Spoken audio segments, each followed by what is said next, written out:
Hello दोस्तों, मैं सुबह कुमार। दोस्तों 65th बीपीएससी के लिए जो फ्री टेस्ट ग्रुप का जो आयोजन किया जा रहा है दोस्तों, कल से जो उसका जो स्टार्ट हुआ उसका टेस्ट 1 का जो क्वेश्चन है उसके कुछ ओवरव्यू के साथ हम आपके साथ आ रहे हैं। और जो भी ग्रुप में ऐड होना चाहते हैं दिए गए डिस्क्रिप्शन बॉक्स के लिंक में जाकर आप है जो वहां से ऐड हो सकते हैं। दोस्तों अगर अच्छा लगता है तो वीडियो को जरूर सब्सक्राइब करें, लाइक करें, वही मेरा मानक होता है। तो दोस्तों जो टेस्ट 1 का जो पार्ट था उसमें जो क्वेश्चन था करंट अफेयर से रिलेटेड चल रहा है अभी।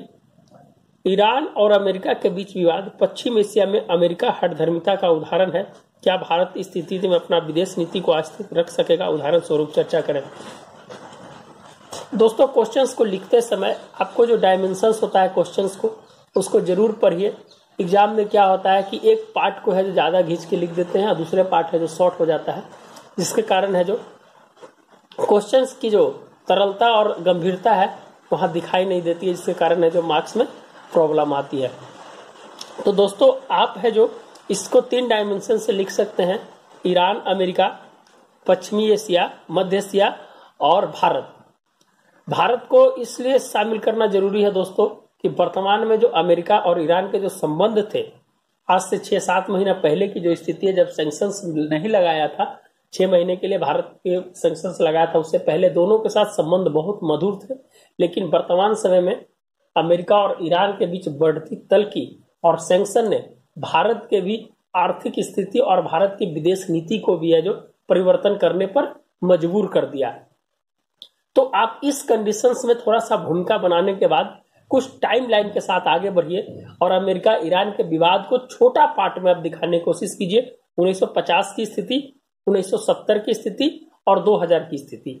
1950 में दोस्तों वहां पर अमेरिका और ब्रिटेन पहले संबंध बहुत मधुर थे, लेकिन वहां के संसाधन के को अमेरिका और ब्रिटेन दोनों मिलकर अपनी स्थिति को बनाए रखने के लिए वहां तख्ता पलट करा देता है। और वहां पर खुमैनी जो होती है, वहां के जो शासक थे खुमैनी, उसको है जो पदस्थापित कर दिया जाता है। फिर है दोस्तों कि जब अमेरिका और ईरान के बीच संबंध मधुर थे तो 1979 में अमेरिका दूतावास में वहां के नागरिकों को ईरान द्वारा जो बंधक बनाया जाता है, वहां से तल्खी और धीरे धीरे है जो बढ़ते चली जाती है। और अमेरिका और ईरान के बीच जो संबंध है जो कहीं ना कहीं है जो कटुर होते जाते हैं। और जो ईरान का जो सहयोग किया था परमाणु ऊर्जा के क्षेत्र में, जो नाभिकीय जो सहयोग था, उस सहयोग को ईरान ने अपना धीरे धीरे है जो उसको संवर्धन करने लगता है, जिसपे है जो अमेरिका की नागवार गुजरती है और उस पे है जो फिर सैंक्शन है जो धीरे धीरे है जो उस पर लगाना चालू कर देता है। 2002 में जब है जो एनपीटी पे जब हस्ताक्षर करता है तो उसके बाद जो बहुत सारे जो संगठन हैं वो है जो ईरान पे जो प्रतिबंध लगाने की प्रक्रिया को तेज कर देता है, जिसमें यूरोपीय यूनियन हो गया, फिर है जो भी अंतर्राष्ट्रीय संगठन, उसने है जो ईरान पे प्रतिबंध और सैंक्शन लगाने की बात को है जो मंजूरी दे दी जाती है। तो ये कुछ टाइमलाइन के साथ है जो आप लिखने की कोशिश कीजिएगा। इसी बीच 1980 के दशक में दोस्तों है जो सिया सुन्नी संकट जो होता है, खारिज संकट, जिसमें है जो सद्दाम हुसैन को है जो उसमें बनाया जाता है और उस जो बोला जाता है कि आप है जो एक विशेष धर्म को, जो सुन्नी धर्म है, उसको है जो समर्थन देता है। तो उस स्थिति में भी अमेरिका और ब्रिटेन है जो सद्दाम हुसैन पे जो सैंक्शन लगा देता है। तो ये कुछ घटनाक्रम है जो धीरे धीरे बढ़ते जाता है दोस्तों। और लेकिन एक्चुअली जो दोस्तों सद्दाम हुसैन की जो फांसी हुई थी, इस संकट के मामले में, जो उस समय का जो संकट हुआ था उसके मामले में फांसी नहीं थी, किसी दूसरे मामले में फांसी दी गई है उनको। तो आप है जो वो थोड़ा सा एक अलग पार्ट था जो आ गया, तो मैं उसको डील कर दिया। फिर है दोस्तों कि वर्तमान स्थिति पे आ जाइए। कुछ हम तो एक ओवरव्यू बता रहे हैं, आप टाइमलाइन को समझिएगा, लिखने की प्रयास कीजिएगा। तो फिर वर्तमान की स्थिति पे हम आ जाते हैं दोस्तों कि 2015 में जब ओबामा प्रशासन आया था, तो वहां प्रशासन ने अमेरिका और ईरान के साथ संबंध मधुर बनाने के लिए जो जेसीओ, ज्वाइंट कंप्रिहेंशन ऑफ जो एक्शन था, उसमें जो ढील दी गई थी, सैंक्शंस को हटाया गया था, जिससे ईरान और अमेरिका के बीच जो संबंध थे बहुत मधुर हुए थे। लेकिन वो जो सैंक्शंस जो था, एक आईएईए के जो एनर्जी, जो अंतर्राष्ट्रीय परमाणु ऊर्जा जो संभाग है, उसके माध्यम से उसके देख रेख में है जो ईरान को है जो मिनिमम मिनिमम रेसिडेंस में, मिनिमम कार्य में है जो वहां पर है जो परमाणु संवर्धन की बात को स्वीकारा था कि है जो इन्होंने है जो इस तरह की कोई भी कार्य है जो उन्होंने नहीं किया है जिसपे है जो सैंक्शन इन पे लगाया जाए। तो IAEA की निगरानी में उन्होंने क्लीन चिट दे दिया था, जो अंतर्राष्ट्रीय परमाणु ऊर्जा आयोग है उन्होंने क्लीन चिट दे दिया था कि ऐसे ईरान किसी भी प्रकार का परमाणु संवर्धन की बात नहीं कर रहा है। लेकिन जैसे ही ट्रंप प्रशासन आता है उस डील को कैंसिल कर देता है और कैंसिल करने के बाद ईरान पे है जो सैंक्शन लगा देता है। सैंक्शन लगाने के पीछे मध्य एशिया में कारण होता है दोस्तों कि मध्य एशिया में जो अमेरिका की एलाई कंट्री है, जो भी एलाई कंट्री है वो है जो ईरान पर, ईरान के बढ़ते प्रभाव को देखते हुए सऊदी अरब, इजराइल जैसे कंट्री है जो अमेरिका के दबाव में, अमेरिका से दबाव बनाता है और उस पर सैंक्शंस की बात को करता है।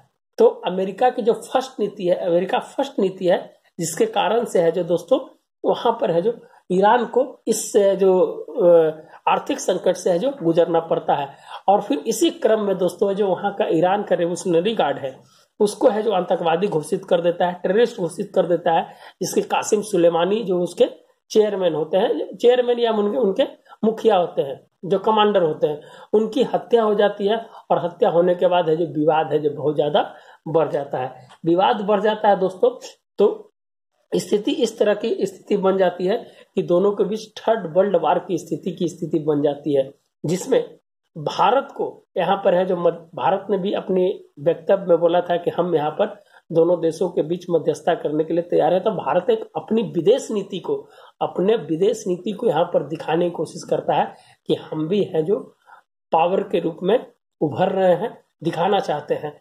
तो भारत की जो विदेश नीति है यहाँ पर है जो एक एग्रेसिव विदेश नीति के रूप में आती है और है जो एक सुपर पावर बनने की जो होड़ होती है उसमें कहीं ना कहीं है जो भारत अपना विदेश नीति में बदलाव करना चाहता है। दूसरी चीज है दोस्तों कि जो अमेरिका बेस है, ये कुछ आपको एक कहानी के रूप में इसलिए बता रहे हैं दोस्तों कि आपको लिखने में आसानी होगा। आपकी जब वहां पर पॉइंट्स लिखिएगा तो उसका जो डील करिएगा उसमें आपको कहीं ना कहीं है जो सहूलियत होगी। अमेरिकी जो बेस है दोस्तों, जो इराक में जो अपना बेस बनाया है, उस बेस पे है जो ईरान ने हमला कर देता है। और वही हमला है जो जब सुलेमानी की हत्या होती है तभी ईरान है उस पे है जो ड्रोन हमला कर देता है, जिसके बाद स्थिति है जो बिगड़ जाती है। और यहाँ पर एक सबसे बड़ी इंपॉर्टेंट बात है दोस्तों कि कोई भी देश किसी अपनी संप्रभुता की रक्षा के लिए है जो कुछ ना कुछ है जो अपना कदम जरूर उठाएगा। तो वही है जो दोस्तों अमेरिका के विरुद्ध है जो ईरान की संसद में है जो एक प्रस्ताव पारित करता है कि अमेरिका को है जो इसके लिए जो भी है जो वहां की जो भी गार्ड्स है, जो भी वहां के जो सेना है, उसके ऊपर है जो एक प्रस्ताव लाता है कि उसको भी हमें जो आतंकवादी घोषित कर दिया जाए। तो इसी जवाब में है दोस्तों वहां पर जो स्थिति बनती है वो स्थिति है जो और सैंक्शंस को मजबूत कर देता है, जब है जो अमेरिका के ऊपर है जो इस तरह की बात है जो लगाती है। और दूसरी तरफ इसके विरोध में ट्रंप ने कहता है कि जो बामन जो ईरान के अंदर में सांस्कृतिक विरासत केंद्र है उस पे हमें जो डायरेक्ट टारगेट करेंगे। तो यह है जो अंतर्राष्ट्रीय मानक के रूप में कहा जाता है कि अगर किसी भी देश की अगर सांस्कृतिक विरासत पे हमला किया जाता है तो आतंकवादी हमला माना जाएगा। और इसकी घोर निंदा है जो सभी तरफ से की गई, जितने भी देश थे अमेरिका के इस वक्तव्य को है जो घोर निंदा की गई। तो कुछ इस तरह की का कारण बने, विवाद का कारण के रूप में आप इस तरह से दिखा सकते हैं। अमेरिका को मध्य एशिया में होना सबसे इंपॉर्टेंट है कि दोस्तों वहां उसके जो एलाई कंट्री हैं, जो एलाई कंट्री है उसको खुश रखना, उसको हैप्पी रखना। दूसरी चीज कि जो वहां के संसाधन है, संसाधन पे है जो अपना कंट्रोल रखना। तीसरी चीज कि ईरान की बढ़ती स्थिति को रोकना।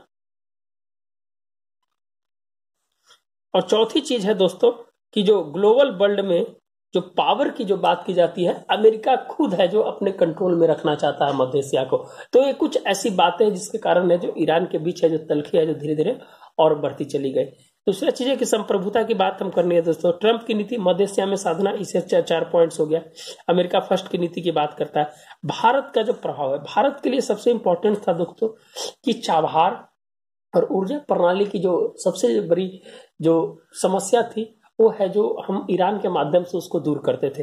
कारण था दोस्तों कि चाबहार पोर्ट से होते हुए, ये चाबहार पोर्ट है, ग्वादर पोर्ट है दोस्तों, ये है, यहाँ से इसको काउंटर करने के लिए चीन की जो OBR जो प्रोजेक्ट है, उस OBR प्रोजेक्ट को, जिसमें जो चीन है जो पाकिस्तान का जो ग्वादर बंदरगाह लिया है, उसके माध्यम से भारत है जो इस पोर्ट को अगर किसी भी तरह का अगर सैन्य के लिए अगर अमेरिका चाइना अगर काम करता है, तो यहाँ से हमें जो इसको काउंटर करने की स्थिति में बनते थे।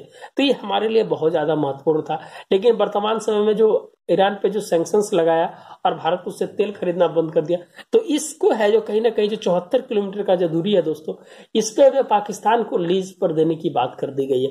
और भारत ने अपना जितना भी यहाँ इन्वेस्टमेंट किया, पिछले बजट में इस इन्वेस्टमेंट को यहाँ पर कम कर दिया।